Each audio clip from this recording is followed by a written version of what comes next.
우리 자동차 관련돼서는 차량 관련돼서는 개정 과목이 두 가지가 있습니다. 차량 운반구는 자산. 그다음에 차량 유지비는 뭐요? 비용.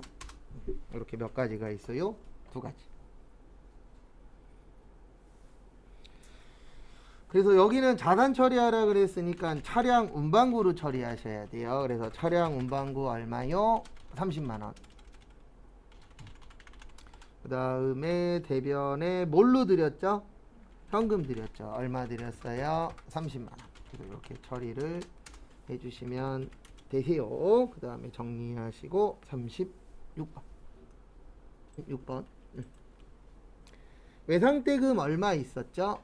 200 있었죠. 그래서 갚았습니다. 그러면 차변의 외상매입금 200 갚았으니까 부채 뭐요? 감소 진흥. 그 다음에 대변에 통장에서 얼마 나갔죠? 100만원 나갔습니다. 자산의 감소.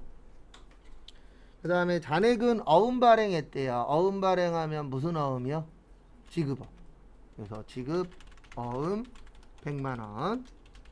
부채 증가 진흥.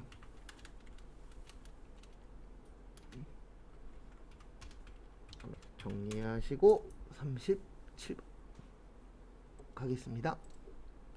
37번 보시면 상품을 팔았죠. 그래서 팔면은 들어오세요, 나가세요, 나가죠. 그래서 보시면 대변에 상품 매출 80 수익 증가. 그 다음에 50만원은 외상으로 했대요. 그래서 외상 매출금 50 자산 증가 송정. 그 다음에 잔액은 자기합수표로 받았습니다. 요거 앞으로 많이 보실 거예요. 현금 얼마요? 30. 그래서 남이 발행한 수표는 현금이었죠. 그래서 자산 증가.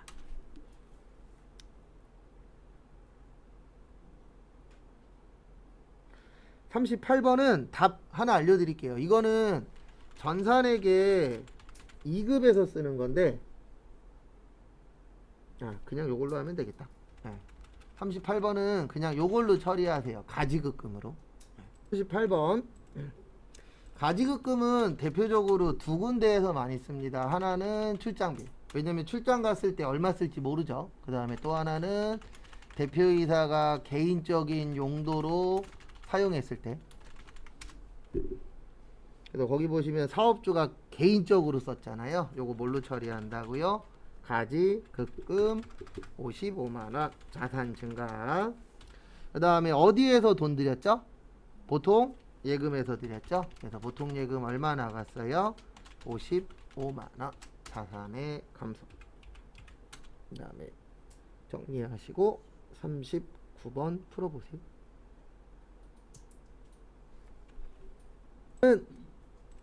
저기에다 밑줄 치세요. 상품을 반환. 그리고 외상매입금을 감소 처리했대요. 그러면 시험 때는 이렇게 되셔야 됩니다. 어떻게 되셔야 되냐면 외상매입금은 부채잖아요. 그럼 감소했으니까 부채 뭐예요? 감소해요. 그래서 부채 감소 어느 변이요? 차변. 그래서 외상매입금 2만원 부채 감소 대구. 그 다음에 차변에 상품 반환한 거 뭐라 그러냐면 매입 환출 및 애눌이라 그래요. 자산의 감소. 그래서 환출이 반품이라 그랬잖아요. 요런 게 나오면 시험 때 좀 어려울 수 있어요. 왜냐면 자주 나오는 개정 과목은 아닌지라.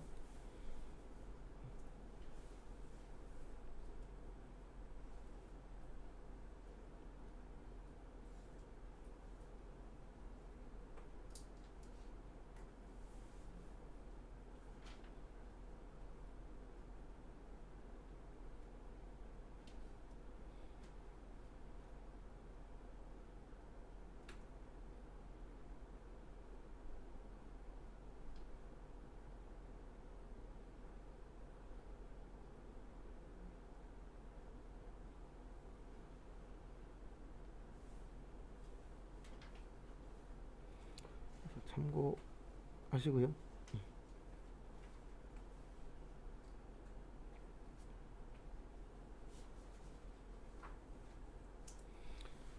다음에 교재 조금 더 보고 마무리하도록 하겠습니다.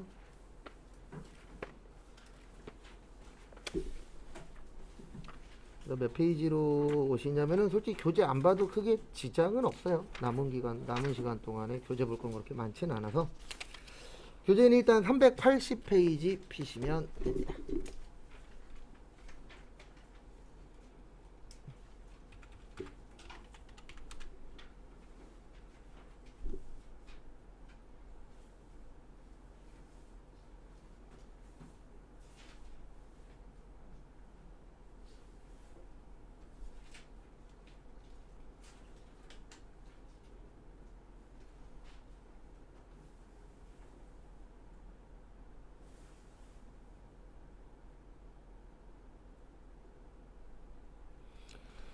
그래서 거기 380페이지에 개별원가 계산이라고 있는데 이제 남은 파트가 두 개예요. 개별원가 계산하고 그 다음에 종합 원가 계산 이렇게 이제 두 파트가 남았어요. 그래서 이 두 파트는 같이 설명드릴 거예요. 왜냐하면 두 개가 좀 서로 상반되는 거거든요. 그래서 두 가지를 같이 설명을 드릴 겁니다.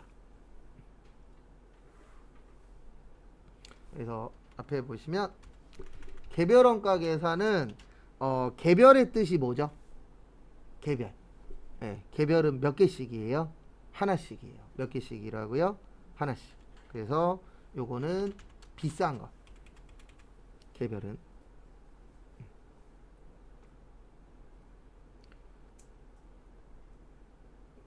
그 다음에 종합의 뜻이 뭐죠? 몇 번에 하는 거예요? 한 번에 하는 거예요. 그래서 종합은 싼 거. 그러니까 두 가지가 상반됩니다. 그래서 개별원가 계산, 종합원가 계산이 있는데 나올 때마다 제가 두 가지를 같이 설명을 드릴 거예요. 근데 그 이유는 다른 것 때문이 아니고 두 가지가 상반되는 거예요. 그래서 하나는 비싼 거 할 때, 하나는 싼 거 할 때. 그래서 다품종, 소량, 주문 생산. 그 다음에 종합은 소품종, 대량 생산.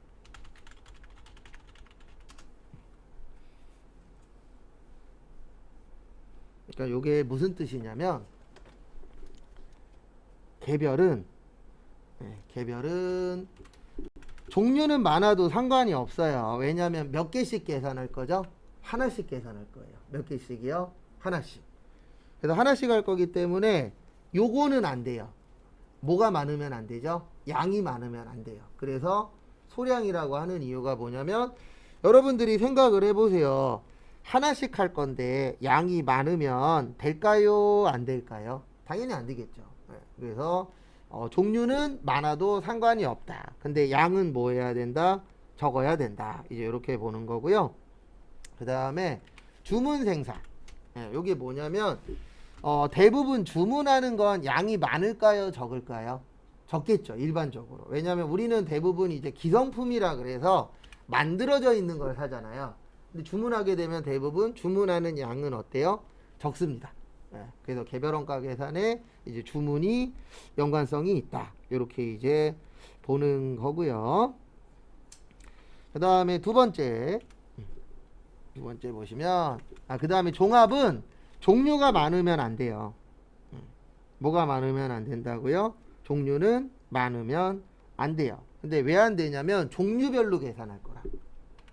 그래서 계산을 할 건데 종류별로 계산할 거잖아요. 그래서 뭐 A 제품, B 제품 이런 식으로 종류별로 계산할 거라 종류는 많으면 안 되고요.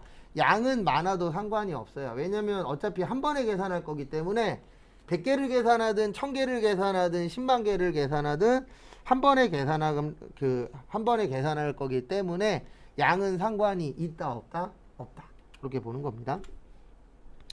그 다음에 두 번째는 저거 단맞추기 위한 거예요. 위에도 그렇긴 하지만 그래서 작업 지시서, 제조 지시서,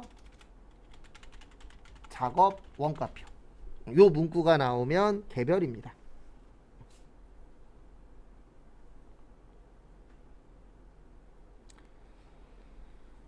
그래서 이거는 무슨 뜻이냐면은요, 요 뜻이에요. 이 다품종이라는 뜻은 종류가 많은 거죠. 그래서 시험 문제로 많이 나오는 게 요거 많이 나오거든요. 선박회사. 그러니까 배 만드는 회사들이 있죠. 예. 그래서 우리가 배가 보면은 배도 종류가 되게 많잖아요.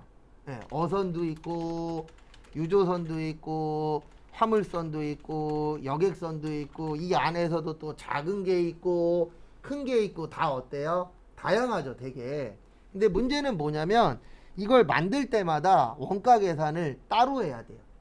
왜냐면 만들 때마다 어선을 만드냐 유조선을 만드냐에 따라서 들어가는 원가 자체가 달라지잖아요. 예, 그래서 요게 필요한 거예요. 작업 지시서, 제조 지시서는 뭐냐면 만들 때마다 물건이 달라지기 때문에 이걸 어떻게 만들어야 되는지 문서로 만들어 놓은 거예요. 그래서 여기는 뭐 유리를 끼고 여기는 쇠를 넣고 여기는 나무를 넣고 이런 식으로 아예 문서로 만들어 놓는 겁니다. 왜냐하면 만들 때마다 만드는 방식이 뭐하기 때문에 다르기 때문에. 그래서 이런 거는 있으면 좋아요.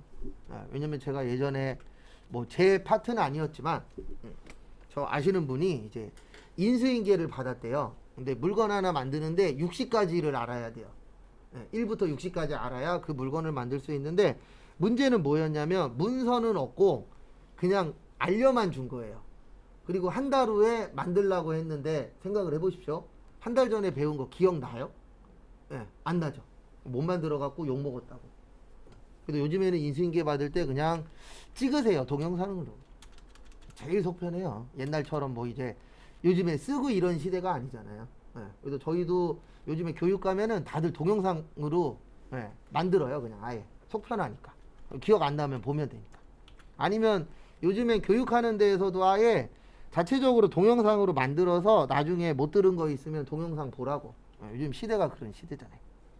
그래서 요 문구 나오면은 개별이고요. 그 다음에 원가표가 왜 필요하냐면 만들 때마다 만드는 방식이 다르다 그랬잖아요. 그러면 원가도 어떻게 되죠? 달라지겠죠. 그래서 원가표를 작성해라. 그 다음에 공정하고 완성품 환산량 나오면 종합인데 요건 나중에 저희가 1시간 정도 투자해서 계산 문제 연습을 해야 돼요. 요건 계산 문제로 나옵니다. 그리고 공정은 뭐냐면 아까 이야기했었던 저거랑 비슷해요. 아까 제가 저거 떨어졌구나. 아니 저거 앞에 저거 떨어진 거예요.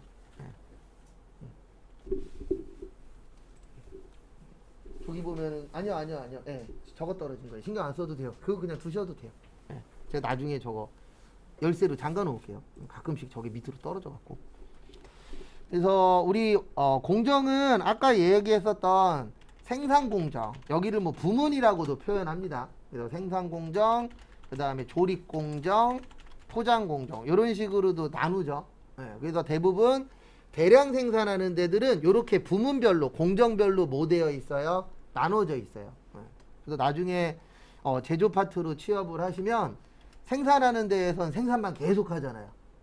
왜냐면 대량 생산이기 때문에 본인이 맡은 것만 하는 수밖에 없어요. 그래서 생산하는 사람은 생산만 하고 조립하는 사람은 조립만 하고 포장하는 사람은 포장만 하고 배달하는 사람은 배달만 하고 이런 식으로 이제 다 나누어져 있죠.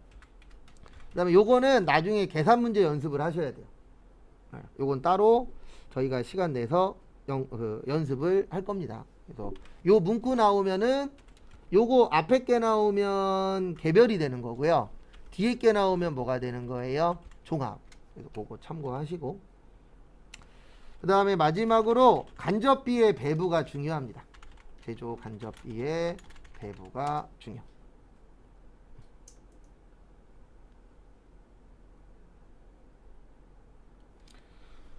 그 다음에 종합원가는 기말 제공품이 중요해요. 그래서 저 완성품 환산량이 요 기말 제공품하고 연관이 있습니다. 그래서 공식을 외우셔야 돼요. 그래서 나중에 요 공식 가지고 완성품 환산량 구하는 걸 할 거예요. 그래서 제가 아마 쪽지 시험 보고 그 이후에 이런 얘기를 할 때가 있을 거예요. 평균법하고 선입선출법 다시 외워갖고 오세요 라고 이렇게 설명드릴 때가 있거든요. 그러면 그때 요 완성품 환산량 계산하는 거 연습할 거예요. 그 다음에 선입선출법. 그래서 공식 2가지 있습니다. 2장짜리에도 적혀 있어요. 그래서 요 공식은 완 플러스 말분의 초 플러스 당. 그래서 공식이 왜 이렇게 되는지도 설명드릴 겁니다. 그 다음에 평균법도 거의 흡사한데 완 플러스 말 마이너스 초분의 당. 그래서 여기까지 하면은 원가 얘기 끝이에요. 그래서 요거 설명드리고 그 다음에 부가가치세 간단하게 내일 이야기할 거 간단하게 설명드리고 그 다음에 내일 또 진행할 겁니다.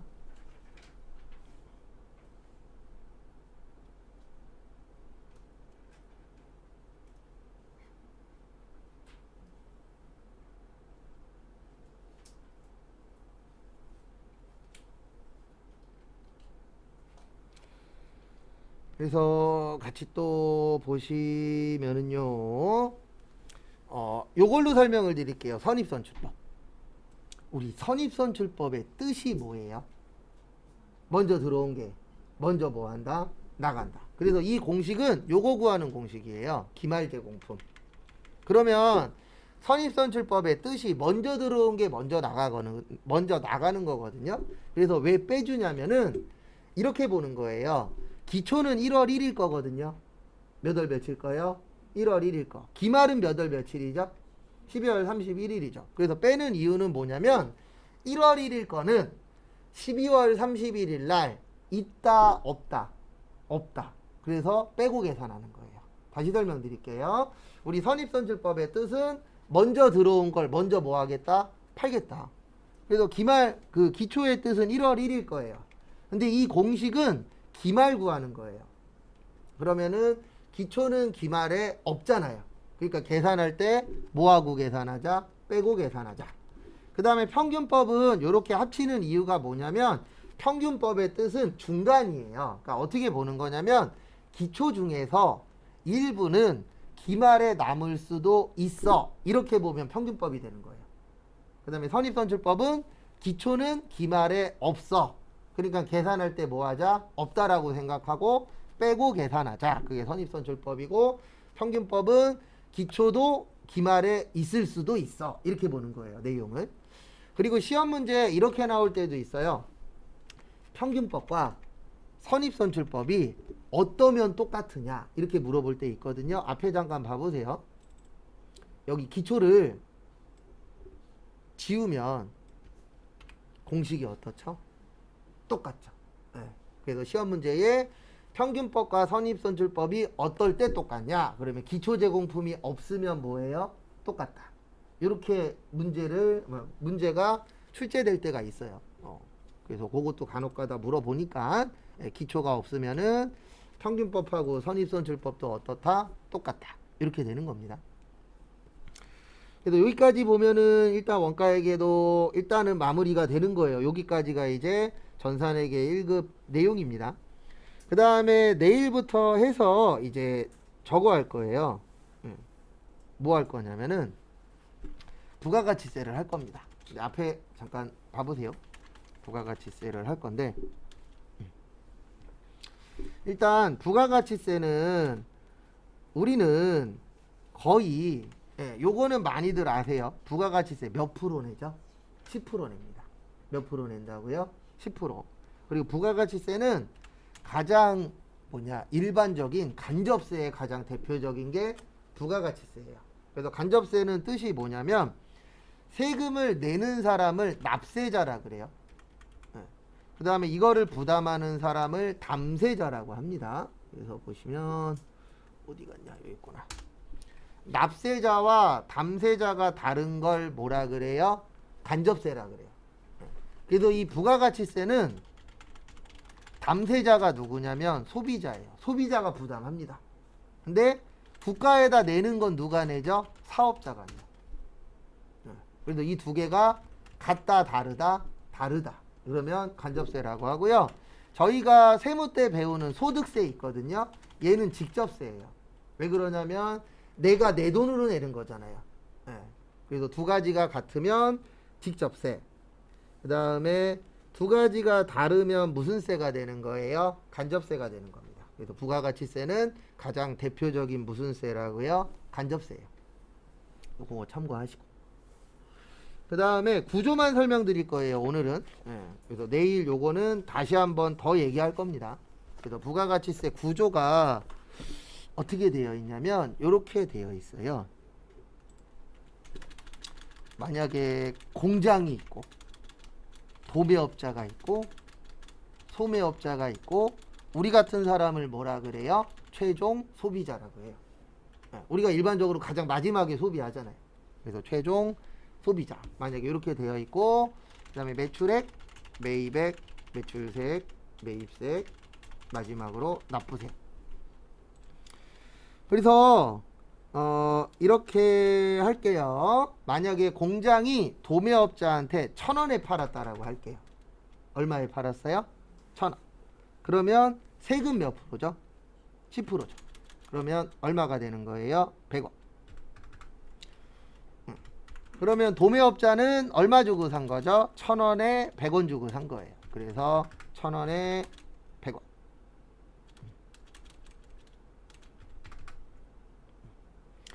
그 다음에 도매업자가 소매업자한테 1,500원에 팔았다라고 칠게요. 500원만 붙여서. 그러면 세금은 10%니까 얼마 되는 거예요? 150원. 그러면 소매업자는 1,500원 주고 샀겠죠? 그 다음에 10%니까 얼마 낸 거예요? 150원. 그 다음에 소매업자가 최종 소비자한테 2,000원에 팔게요. 내일 똑같은 얘기 또 할 거예요. 똑같은 금액으로. 그래서 얼마 되는 거예요? 200원. 그러면 최종 소비자는 2,000원에 얼마 주는 거죠? 200원. 만약에 이렇게 됐다. 그리고 납부세액은 어떻게 구하냐면 매출세액에서 매입세액 빼요. 그러면 공장은 매출세액 100원밖에 없죠. 그럼 얼마 내는 거예요? 100원. 도매업자는 150원에 100원이니까 얼마 내는 거예요? 50원. 소매업자는 200원에 150원이니까 얼마 내는 거예요? 50원. 그래서 간단하게 이런 구조로 되어 있다라고 생각하고 볼게요. 그래서 아까 제가 간접세라 그랬죠. 왜 간접세냐면 여기 보시면 공장에서 얼마 냈죠? 100원. 도매업자 얼마 냈죠? 50원. 소매업자 얼마 냈어요? 50원. 다 더하면 얼마예요?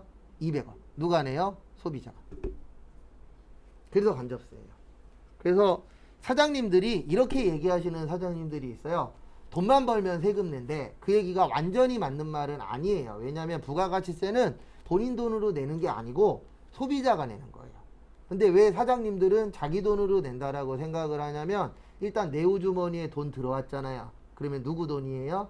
내 돈이야. 이렇게 생각을 하시니까 자기 돈으로 낸다라고 생각을 하시지만 부가가치세는 원래 처음부터 만들 때부터 가장 마지막에 사는 사람이 내도록 되어 있어요. 그래서 현재 국가에서 연구 중인데 어떻게 세금을 내려고 이제 연구 중이냐면 우리 요즘에 카드로 결제 많이 하잖아요. 그러니까 카드값 중에서 부가가치세의 일부를 카드 회사에서 묶어놔요.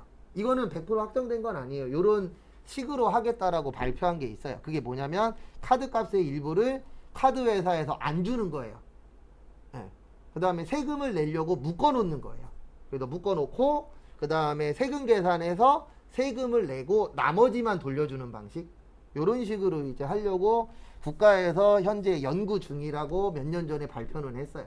근데 왜 그러냐면 우리 아시잖아요. 사업하시는 분들 중에서 착한 분들이 대다수입니다.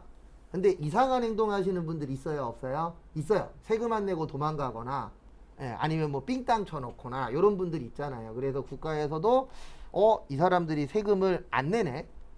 그래서 세금을 낼 수 있게끔 연구하고 있어요. 그 중에 방법 중에 하나가 카드 금액을 묶어버리는 거예요. 일부를. 다 안 주는 게 아니고 몇 프로 정도를 묶어놨다가 세금에서 제하고 나머지만 주는 방식.